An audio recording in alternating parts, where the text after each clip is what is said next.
ជំងឺមួយនេះពីបាក់ព្យាបាលភ្លឹកខធម្មតាហើយអន់ដែតអន់ដងនិយាយម្នាក់ឯងមិនហត់គិតដល់ដេកលំម្ដងយប់ខ្លាំងមិនដែរដេកផងបើភ្នែកទល់ភ្លឺតាមគេគ្រប់យ៉ាងមិនដែរដេញដោរមកគេចោលខ្ញុំយកទុកក្នុងដៃអោបថាផាយកាន់ធ្នមទុកដោយវើធំមាននំឡៃ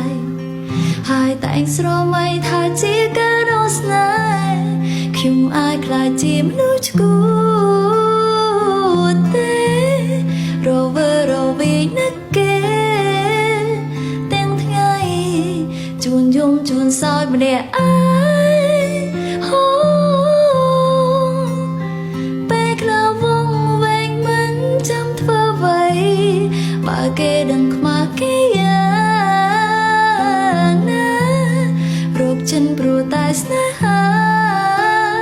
រាល់ថ្ងៃតែសូមកុំស្អប់ខ្ញុំ